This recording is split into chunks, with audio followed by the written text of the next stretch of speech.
All right, toothers. Well, toother, I suppose. Um, Couple things today.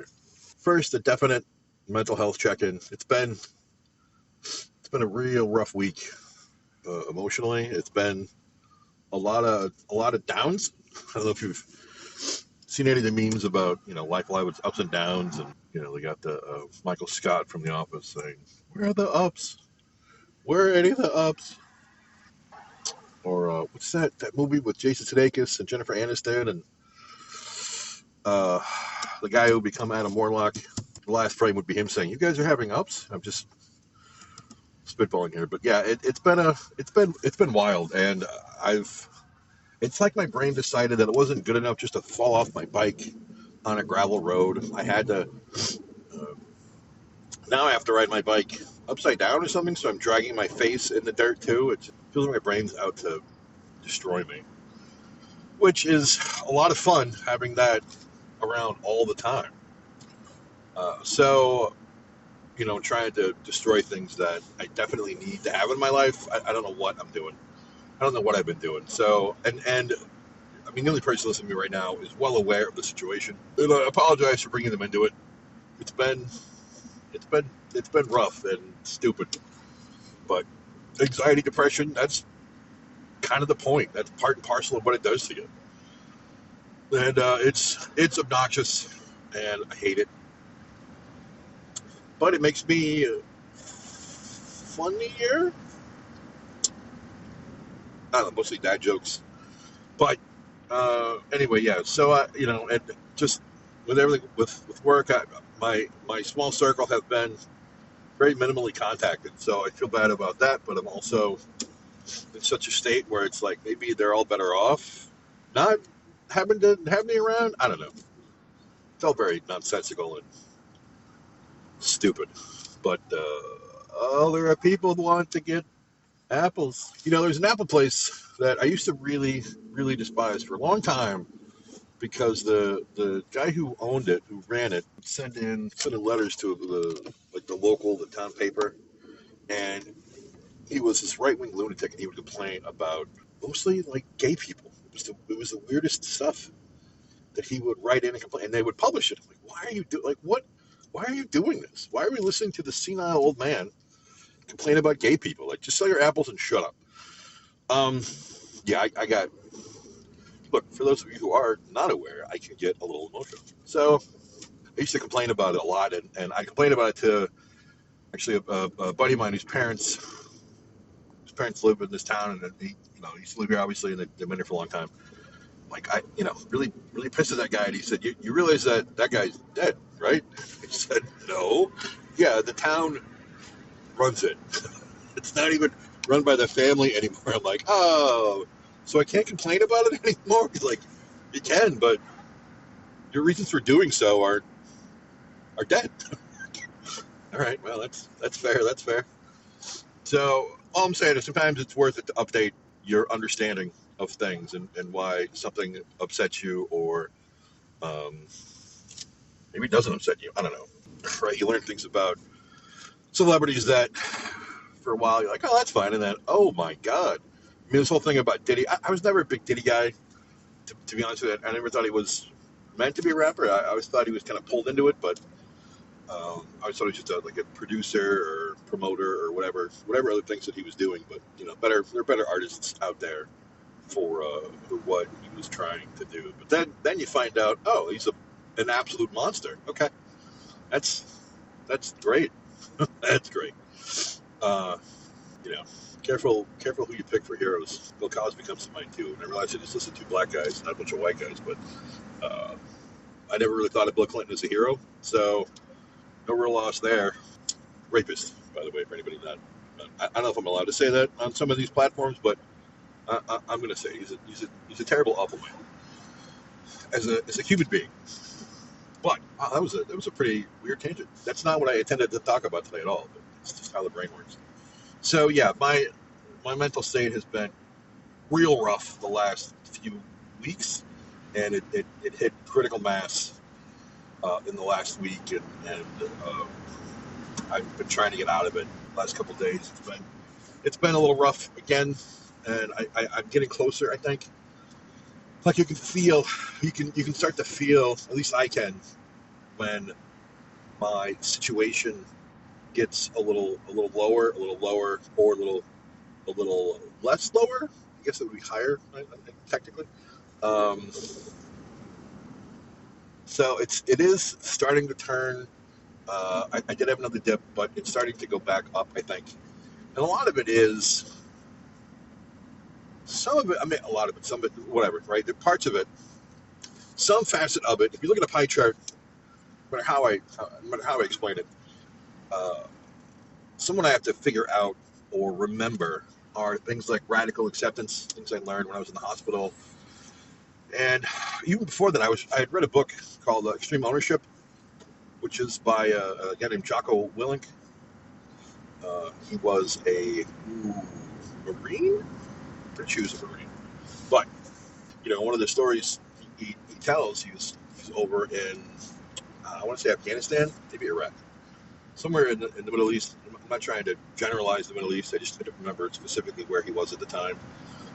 I feel like it was Afghanistan because you mentioned Kandahar a couple times. Anyway, there was a friendly fire incident, and when he was brought before, his commanding officers, like what the hell, whose fault is it? He's like, it's my fault. It's mine. I was the one in charge. I was the one managing communications. I was the one keeping track of where everybody was. There was I'm the one to take the blame for it. And if you look at it on a more individual scale, it wasn't. There was confusion on the ground between the teams, and somebody was shooting at somebody, and somebody was shooting at somebody else, and then it took them a little bit to realize that, hey, we're the same team.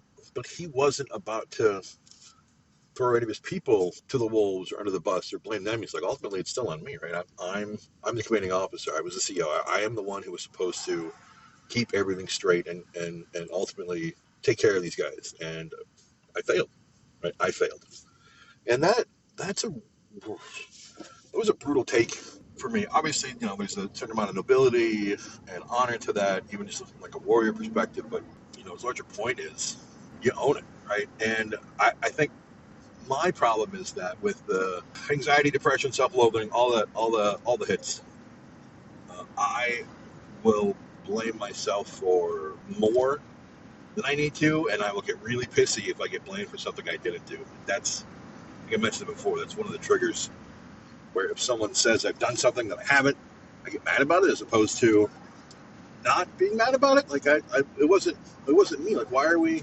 Especially because I know it wasn't me, but I worry that other people think that it was me, and then they'll have a bad opinion of me, and then I'll lose my job, right? So there's this weird trauma of having been laid off, where, especially where I'm like a contractor currently, like they could just decide we want a different fat guy to come do this work.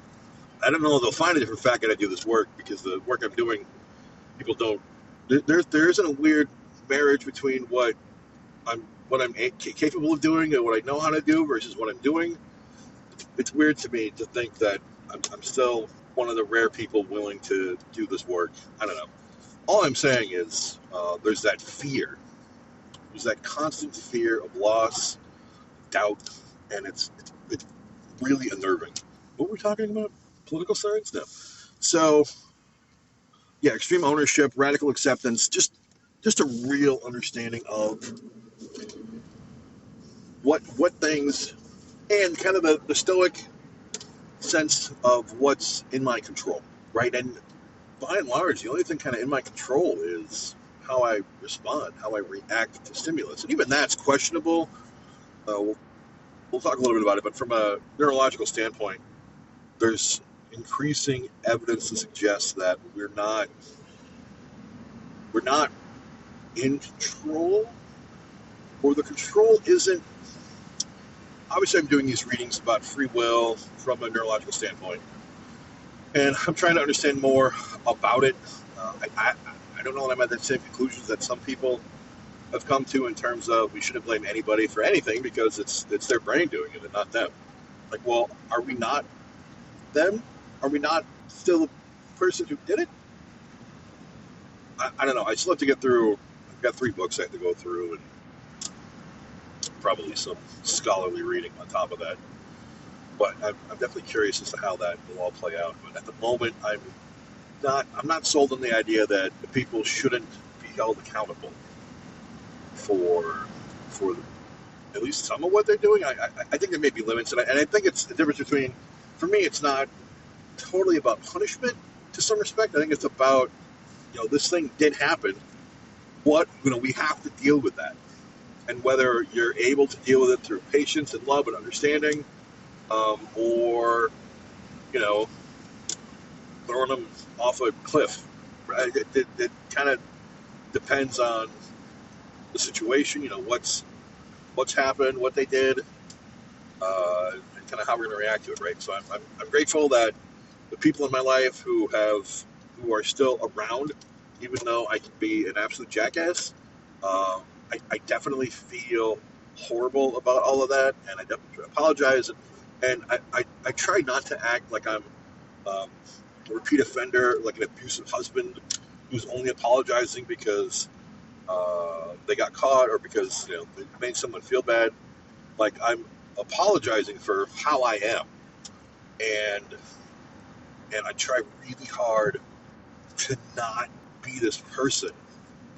But sometimes it feels like chemically I'm incapable of it. Like I'm just gonna, it's not gonna work, which is annoying.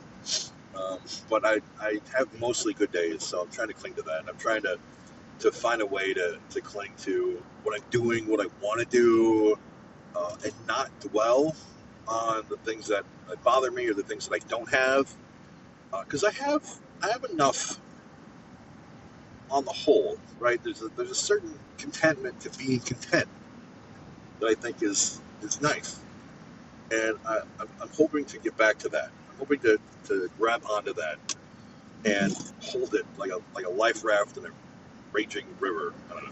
I feel like I should be on the raft and not hold it. I mean, you hold onto the raft, but you want to be under the raft holding it. You want to be on top of the raft. Ideally, you want to not be in the raging river, but sometimes it's not up to us. Yeah, so I'm not sure if that was a combination of mental health check-in or me just rambling, but I appreciate everyone's patience, and I do appreciate having this as kind of an outlet. It's not the same as therapy. I was thinking it would be, or as helpful or almost as helpful. It's nice to get things out, but I'm still, the people that are going to hear it, especially right now, are the people that already know what I'm going through. So this isn't going to be news for them, right? It's going to be, oh yeah, I remember that. Yeah, you were a real asshole there for a couple of days. Yeah, no, I agree with you. That was terrible on my part. I don't know what else to say besides that. So anyway, I didn't want to go this way. I probably didn't. I'm just out for a drive. I brought the kids home early. I needed this. I needed to get away for a little bit. I'm not even fully committed to being out here, but I need to be. I think if I'd gone back home to try to record something, I wouldn't. I would just fall into my usual traps, and I would be very disenchanted with the day. So I'm trying to take this opportunity, and I think that's growth for me.